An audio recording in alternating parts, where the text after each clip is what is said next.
At Fred's birthday party, when he publicly confessed his feelings for the new transfer student, I turned away with a pale face. Behind me, someone asked, "Fred, what about your childhood sweetheart?" Fred's voice was cold and disdainful. "I don't fancy her anyway." It's a good chance to end her delusions. But no one heard the mechanical electronic voice from the sky. Male lead Fred Paxton has been rebound to the new female lead, unbinding from the original female lead Olivia Foster. People watching my back thought I was trembling with tears. In reality, I was covering my mouth to keep from laughing out loud. I was finally free. Ding!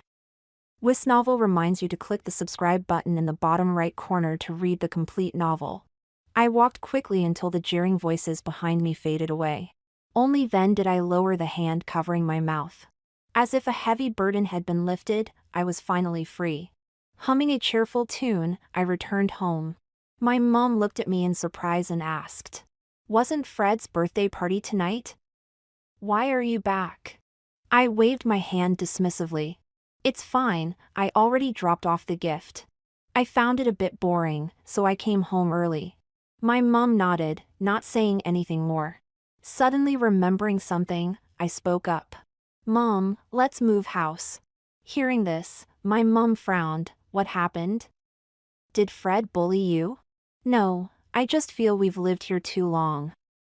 "Didn't you want to change houses before?" "But..." "Mom, let's move, please." "I'm tired of living here," I interrupted, whining. My mom sighed and tapped my forehead gently. "All right, I'll discuss it with your dad when he gets back." "Thanks, Mom. You're the best." I cheered, giving her a quick hug before heading to my room. I flopped heavily onto my bed, finally relaxing. I had been waiting for this day for so long.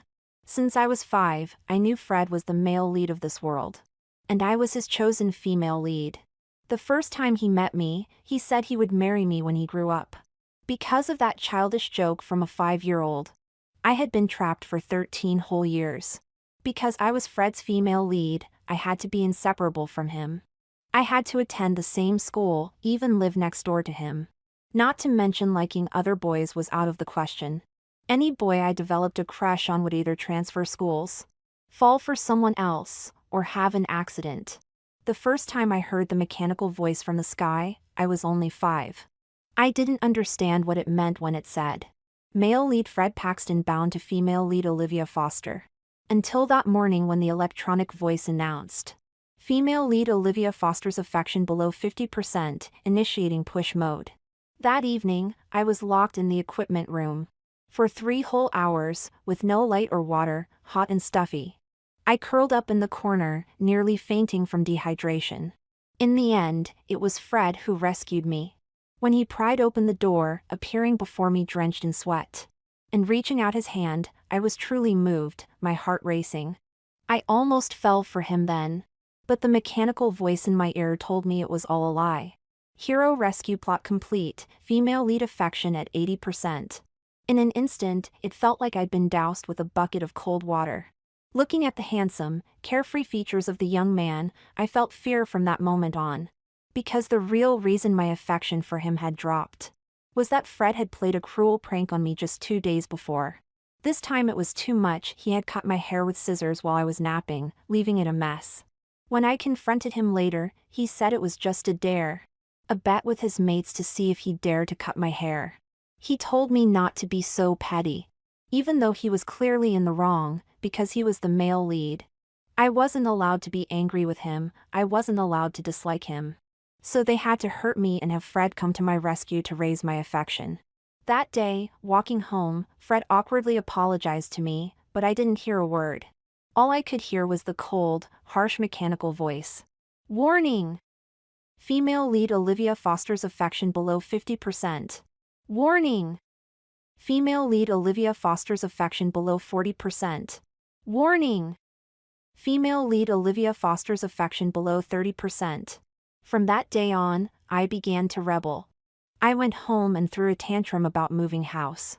But I underestimated this world where Fred was the male lead. The house my dad had bought collapsed before we could move in. A building, without any earthquake or impact, just collapsed like that. Unable to move, I wasn't satisfied. I started studying hard, vowing to get into the best public grammar school for my GCSEs. However, on the day of my exams, there was a chain of car accidents. Although I was unharmed, I missed one subject. I could only accompany Fred to this posh private high school. Unable to move or change schools, I thought, as long as I didn't like him, it would be fine. But even that wasn't allowed, because my fondness for Fred was too low. My dad's company started having problems, projects were suspended. Finances were tight, and in the end, it was on the brink of bankruptcy.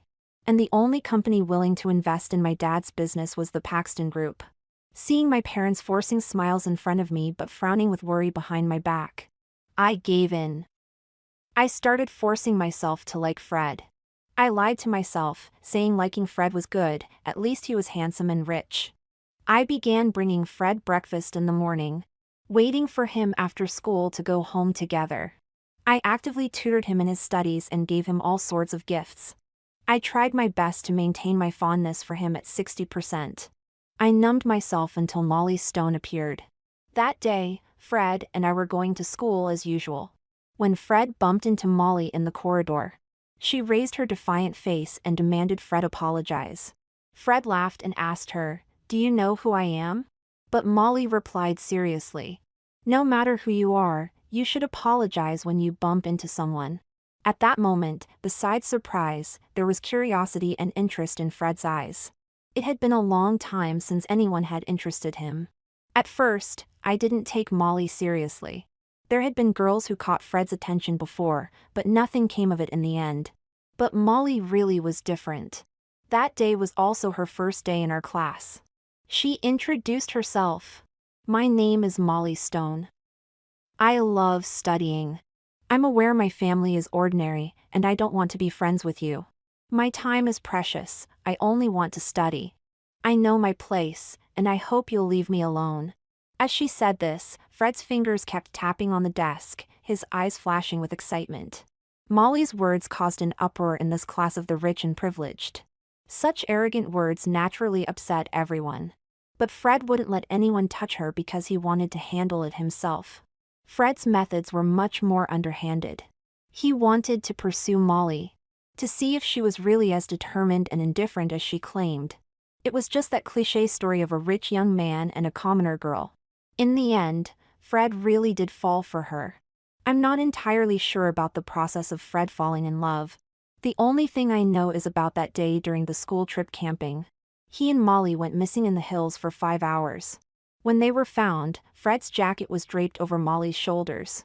It was from that day on that Fred started to get serious, and my chance appeared. Later, Fred posted a photo of a stray cat on social media. The caption read, "Poor little thing."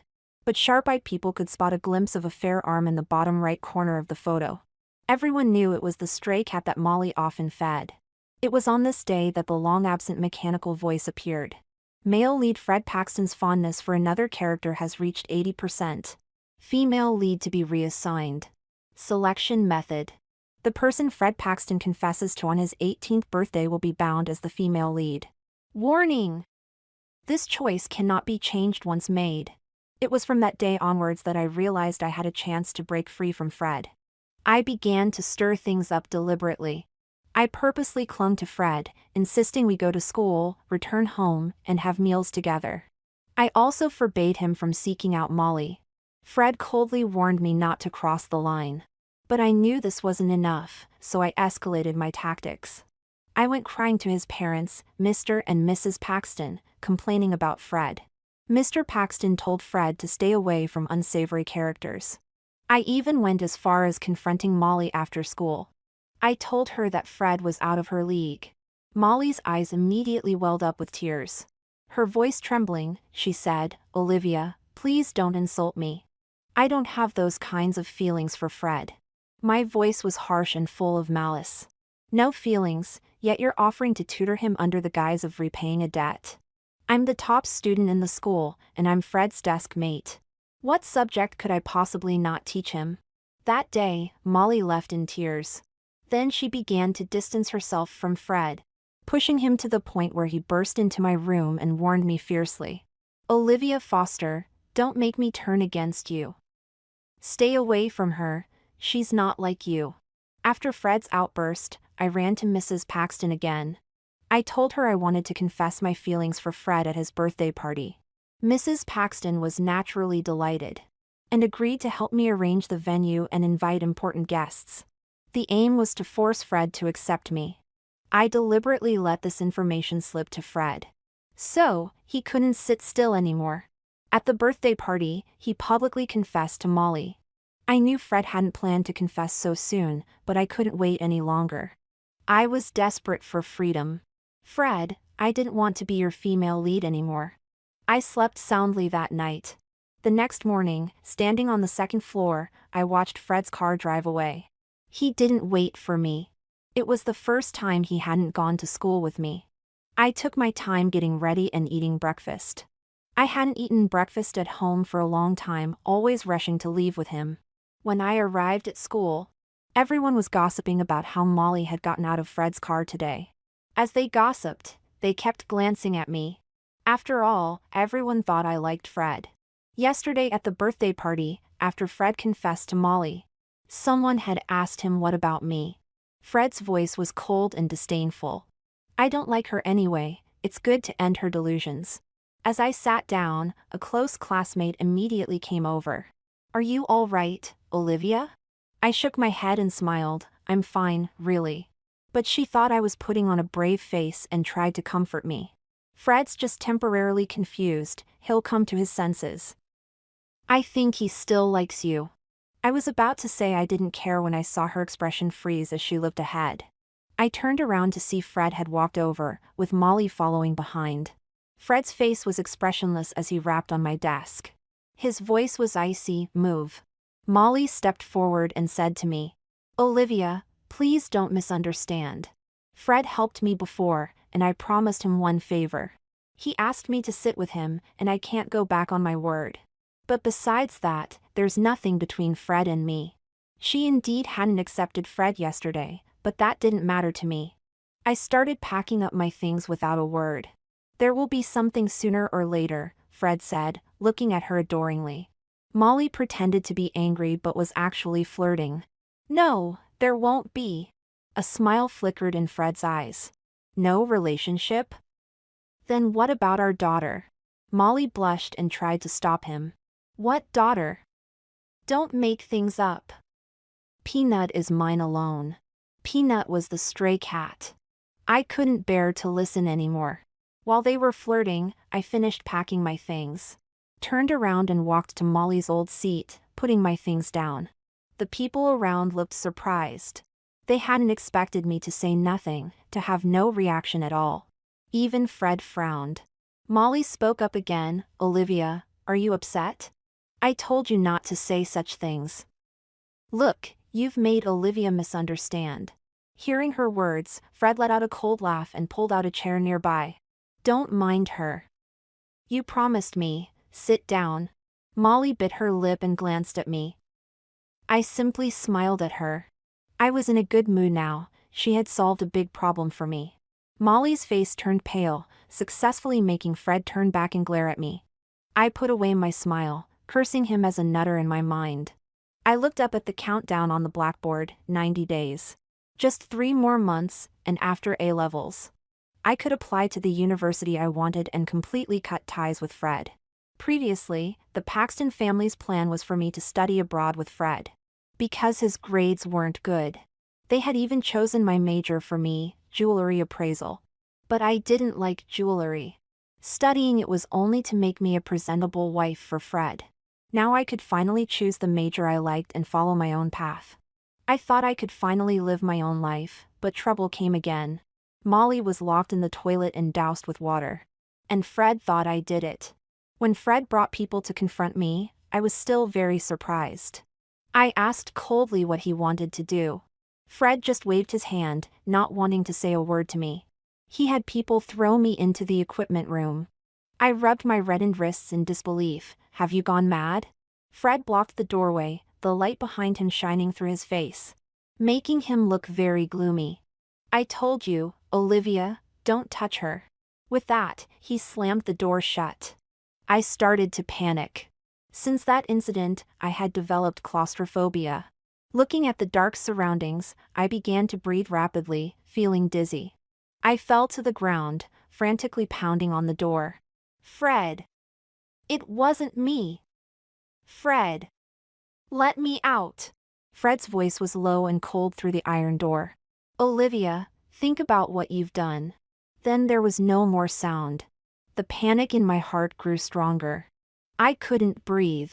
Using my last bit of strength, I curled up and tightly closed my eyes. I don't know how much time passed. I thought I would really die here. The clothes on my chest were deformed from my clutching, and my lips became chapped due to dehydration. I tasted blood, and the feeling of suffocation almost brought me to the brink of death. Finally, the door clicked open. I was dragged out by someone. I sat on the ground, pale-faced and disheveled. Fred crouched in front of me, frowning. Have you learned your lesson? Olivia, don't touch her again. I glared at him without speaking. I wanted to slap him, but from my experience over the past decade, going against the male lead would not end well. I remained silent. Fred stood up. If there's a next time, I won't let you off so easily. Also, you're not allowed to go to the physics competition the day after tomorrow. Molly wants to get first place for once. She's been studying hard, and I don't want her to struggle so much. Consider it as your compensation for your mistake. I didn't speak for a long time. Fred lost his patience and raised his voice. Did you hear me? Anger spread in my chest, my fingertips digging into my palms. But I couldn't do anything. Enormous humiliation overwhelmed me. I finally nodded. I told myself there were less than 3 months left, and nothing could go wrong. I prepared to go home with my weakened body, walking unsteadily. Fred suddenly spoke, I'll take you home. No need. I continued walking out, gritting my teeth. But Fred grabbed my arm. Olivia, don't be angry with me. You made a mistake, so you have to pay for it. Given the relationship between our two families, I'll still take care of you where I should. I violently shook off his arm and met his gaze. I said no need. Fred's expression changed, suit yourself. I left the school gates and took a cab. Only when I reached my doorstep did I calm down. I tidied myself up before entering the house. As soon as I entered, Mum happily came up to me and said, Olivia, you're back. Your dad and I have picked out a house. Come and see if it's all right. Dad sat on the sofa and waved at me. Come here, darling. I walked over. My parents surrounded me, enthusiastically introducing their plans and how to decorate my room. Looking at their gentle faces, I couldn't help but tear up, unable to hold back the grievances I had just suffered. I buried my head in Mum's chest, tears falling silently. Mum sensed something was wrong, and Dad also became anxious. Olivia, what's wrong? Don't you like the new house? If you don't, Dad can find another one. I wiped away my tears and sat up straight. I shook my head at Dad. At the same time, I made up my mind. Today's events made me realize that as long as I stayed near Fred, I could never completely get away from him. Dad, can we move to a different city?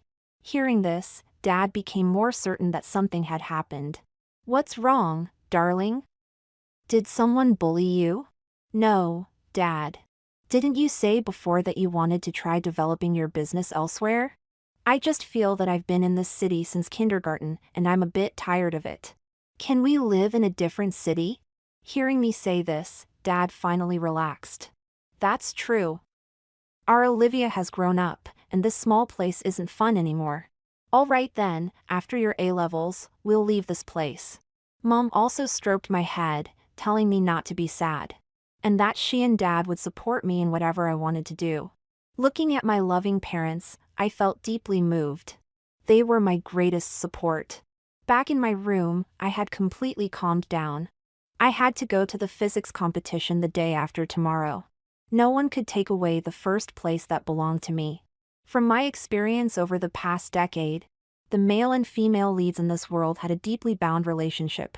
If something happened to the male lead, then the female lead must be by his side. I still remember that summer after graduating from secondary school, when Fred had a high fever, but his parents weren't home. As a result, my long-awaited graduation trip was cancelled due to a sudden typhoon that grounded all flights. I was forced to look after him for a day and a night. So, on the morning of the physics competition, I added a tiny bit of peanut butter to the sandwich Molly had made for Fred. Fred was severely allergic to peanuts. Even a small amount would cause him to break out in hives all over his body. Since Fred wouldn't leave me alone, I decided to play the role of the evil antagonist just this once. Sure enough, Fred had an allergic reaction. While dropping Molly off at the school bus for the competition, he was breathing rapidly, his face flushed red. In front of their classmates and teachers, Molly rushed towards him in panic. No matter how much the teachers tried to persuade her, she insisted on staying with Fred. I boarded the bus discreetly, wearing a hat to keep a low profile. As the bus started moving, I saw Molly supporting Fred, her face full of concern. I pulled the curtain down on my window, expressionless. Perhaps without the distraction, I performed exceptionally well in this physics competition. As usual, I secured first place. When I returned to school with the trophy and certificate, Fred was strutting around with his bruised lips. His illness had greatly accelerated the progress of his relationship with Molly. They were now a couple. I placed my trophy on my desk and had just sat down when Fred and Molly walked in, hand in hand. Seeing me, Fred frowned. He was about to say something when the teacher entered the classroom, interrupting him. Fred had no choice but to return to his seat with Molly. Our form tutor, beaming with pride, announced, "In this county-wide physics competition, Olivia has once again secured first place. Let's congratulate her." As the classroom erupted in applause, I noticed Molly lowering her head, her expression downcast. Fred patted her hand reassuringly. He then turned and gave me a warning look. In response, I raised my trophy with a smile. The more displeased he was, the happier I felt. When he cornered me in the classroom after school, questioning why I participated in the physics competition, I presented my prepared explanation. I had already told the teacher I wouldn't go.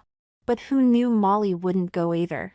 The teacher said if neither of us went, who would win first place for the school? So, I went. Is there a problem? It's not like I stopped her from going.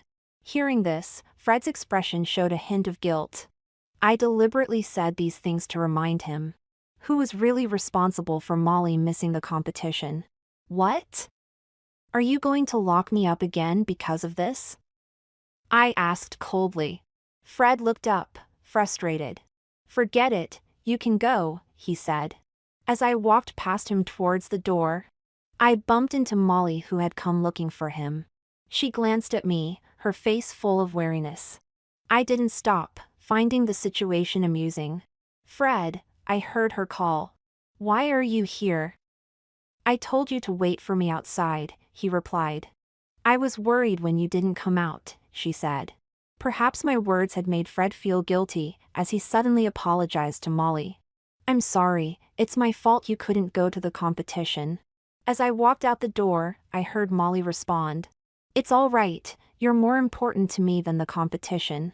Besides, I gave you that sandwich, I didn't know it had peanut butter in it. Once I was alone, I burst out laughing. This was perfect. Let the love-struck fools be together. For the next month or so, Fred and Molly had a flamboyant and grand romance. They kissed in secret in the woods, climbed hills at 3 a.m. to watch the sunrise, and skipped classes to go to the beach together. Their social media accounts were sickeningly sweet. Molly posted, "Perfect breeze, perfect moment, my perfect boy." Fred replied with a beautiful fireworks display. You shine brilliantly in my heart. Molly shared a photo of a street dog, "Where's my puppy?"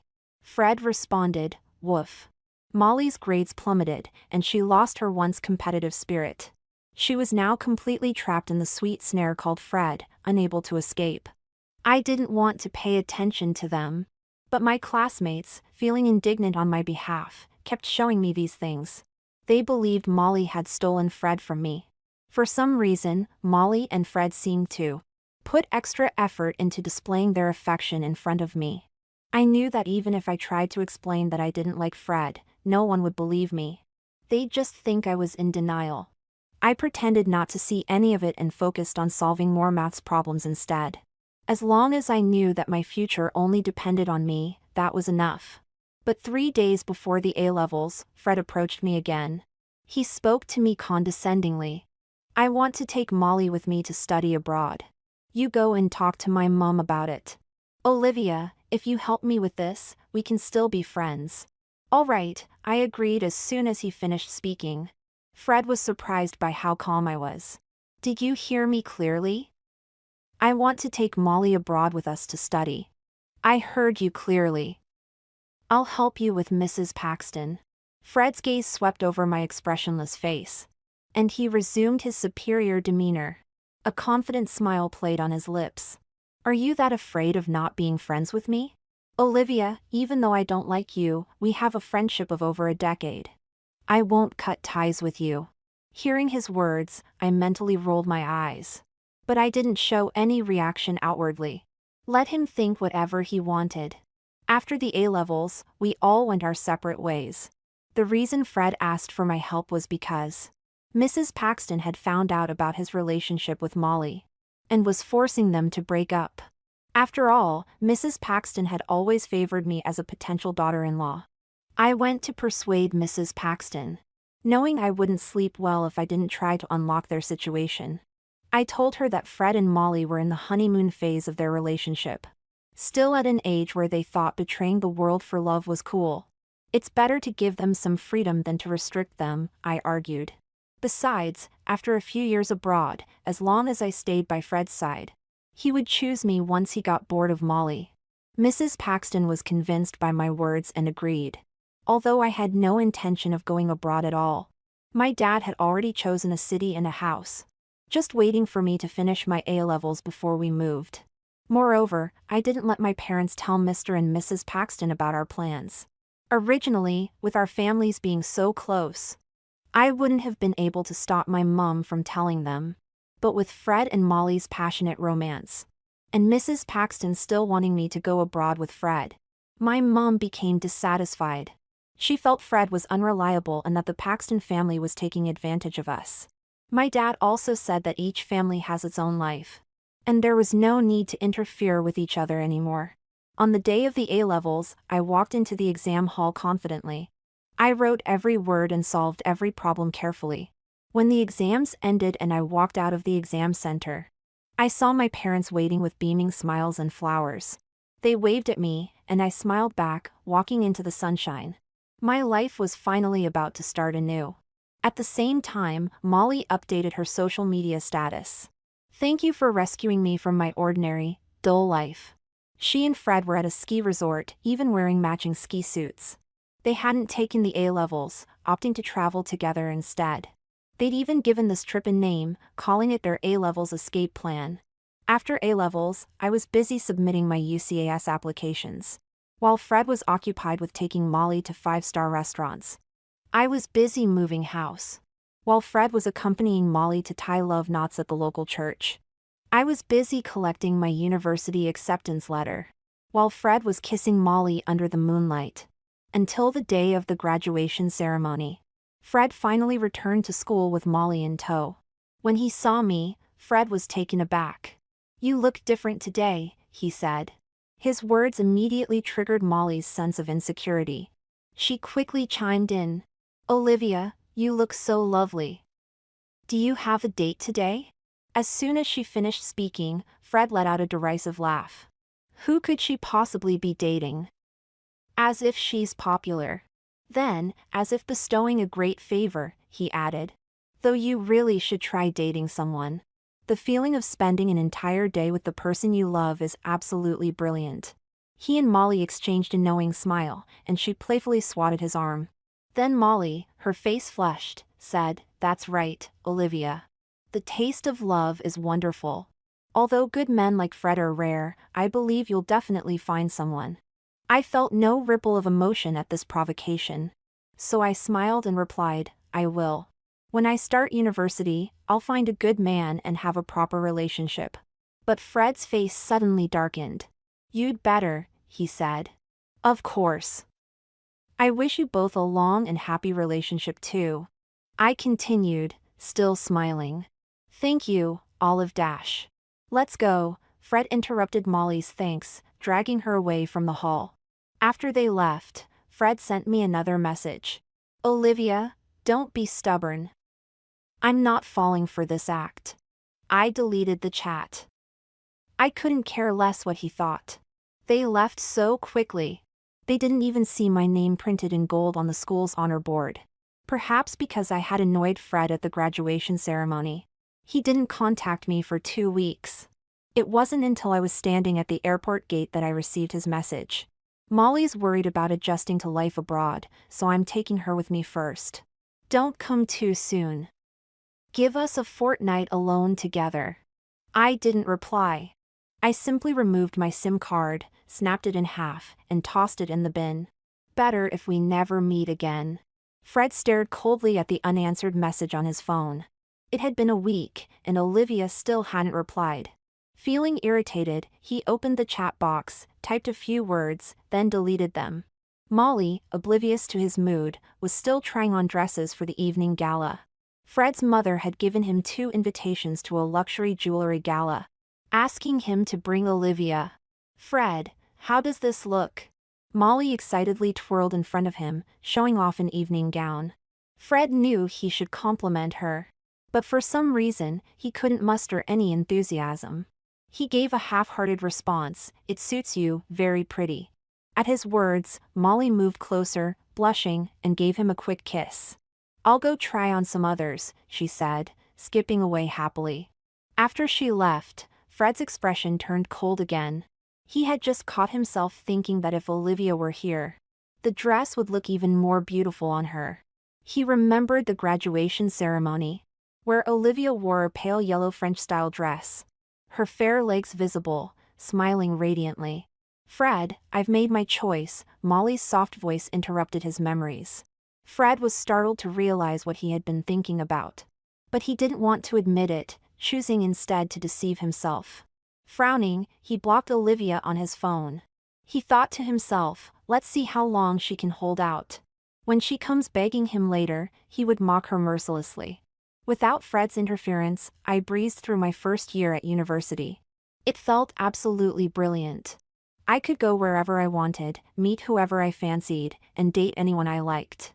I was no longer tied to Fred's side, unable to do anything without his approval. This afternoon, I had no lectures, so I lazily slept in my dorm room until 5 p.m. When I woke up, I saw a message from a guy I'd been on a date with recently, asking me out for dinner tonight. I thought back to our last date, which wasn't bad at all. He was gentle and attentive. I smiled and replied, sure. At 8 p.m., I finished my makeup and put on my favorite outfit. During dinner, he looked even more handsome and fresh than last time. I didn't need to search for topics because he kept the conversation flowing. After dinner, he walked me back to my dorm. He seemed reluctant to leave. Olivia, can I take you out again sometime? I leaned in close to his ear and playfully said, no. Seeing his disappointed look, I quickly added, because next time, I'll be the one asking you out. I grinned mischievously, my eyes twinkling. He blushed, his ears turning red as he stammered. Oh, okay, I'll look forward to it. After teasing him, I hummed a little tune as I happily returned to my room.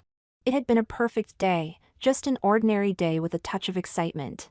That night, after removing my makeup and applying a face mask, I got an unexpected call from an old friend. She had some bad news. Olivia, did you know? Fred's been frantically searching for you. I froze at her words. When did this happen? About 2 months ago. He suddenly flew back and started asking all our old classmates about you. But don't worry, everyone remembers what happened with him and Molly. Especially since he left the class group chat before graduation. No one's keen to help him out. Hearing this, I relaxed a bit. All right, thanks for letting me know. After hanging up, I muttered, what a nutter. What does he want with me? Still feeling uneasy, I called my parents to warn them not to contact the Paxtons. Once they assured me they wouldn't, I felt more at ease. I climbed into bed, ready for sleep. I had classes tomorrow and plans to go shopping with my roommate in the afternoon. I couldn't let irrelevant people ruin my mood. 2 weeks passed, and I had almost forgotten about the whole thing. But as I was leaving class, chatting and laughing with my roommate, someone stopped us. Olivia. Hearing that familiar voice, I knew trouble was brewing. I looked up and saw the face I knew all too well. My expression immediately cooled. My roommate sensed the tension and tried to pull me away. But I didn't move. Since Fred had come looking for me, I had to face him. Running away wouldn't solve anything. So I asked my roommate to go ahead without me. I led Fred to a cafe just off campus to talk. I ordered 2 coffees and calmly asked, "Let's skip the small talk. Why are you here?" Seeing my cold demeanor, Fred's face darkened. "Why didn't you tell me you secretly applied to Oxford? Why didn't you study abroad? Why did you move? Why did you change your number? Why haven't you contacted me? Do you know how long I've been looking for you?" His barrage of questions made me frown. At this point, I see no reason to hold back anymore. I have my own life now, my own preferred field of study, my own friends. Our family has also cut ties with the Paxtons. Even if Fred is the male lead, he has no right to interfere with my life anymore. Fred, where I go, what school I attend, moving house, changing my phone number. These are all my own business, and they have nothing to do with you, I said firmly. If you're only trying to contact me to ask about these things, then my only answer is that it's my choice. Fred wasn't pleased. He set down his cup heavily. "Olivia, you're heartless. We've been friends for over a decade, and you're just cutting me off like this? On what grounds?" he demanded. "And studying abroad was our agreement. Why aren't you going? Is it because I'm taking Molly? I've said it before, we've been friends for over 10 years. That won't change." Fred looked at me as if I was being utterly unreasonable. "No," I answered quickly and firmly. "I've never considered you a friend. I never wanted to study abroad. I never made any agreement with you." Fred's face was a picture of disbelief. "How is that possible? You clearly liked Dash." "Liked you?" I interrupted him. "No, I've never liked you. The day you got together with Molly, I thought to myself, I'm finally free of you." Having said what I'd been wanting to say for so long, I felt the pressure in my chest ease. I stood up. "Goodbye. No, actually, let's never meet again. Don't come bothering me anymore." Fred was still in shock as I was about to leave the cafe. Then I heard a sharp crash behind me. Fred had smashed his cup. His voice, full of fury, followed. "Olivia, you've got some nerve. You'd better be telling the truth. Even if you come crying back to me, I won't forgive you." My response was my unwavering steps, and my back as I walked away without looking back. I thought that someone as proud as Fred would give up on me after all this. But I didn't expect him to corner me again a week later. It was as unpleasant as today's rainy weather. Fred stood there with an umbrella, chin lifted. "Olivia, let's talk again." I didn't answer him, just opened my own umbrella and walked past him into the rain. "I can break up with Molly." Hearing this, I paused. Seeing me stop, Fred spoke faster. "I've thought about it. If you mind her, and I'm bored of her anyway, I can break up with her." When I heard the word bored, I turned around. Seeing me turn, Fred thought his words had moved me. His tone became more arrogant. "I can try to develop a relationship with you because we're the most suitable match. I won't hold those things you did against you. After all, I made you wait for me for so long. Don't blame me for not treating you well before. I was young then, didn't know any better. You have to allow me to make mistakes." After saying the last sentence, Fred waited confidently for my reaction. He was waiting for me to cheer with joy, to be overjoyed. But my expression gradually darkened, and we fell into an awkward silence. It was so quiet I could only hear the sound of rain hitting the umbrellas. I was indeed shocked. I was shocked that this world would choose Fred as the male lead. No, perhaps it wasn't this world that chose such a male lead, but the nature of men. Just like those men in films and TV shows. They always have the right to be forgiven for any mistake. They can turn over a new leaf, they can play the field. They can make mistakes, they can have the right to choose. They can do whatever it takes. I almost bound myself to such a man for life. At this moment, I was incredibly grateful, but also incredibly angry. Fred, you are a complete and utter rubbish. Upon hearing my words, Fred's previously confident expression froze. I turned to leave, not wanting to stay a second longer. Fred reacted and hurriedly chased after me. I quickened my pace, but someone blocked my path. Molly looked haggard, with red-rimmed eyes and an agitated tone.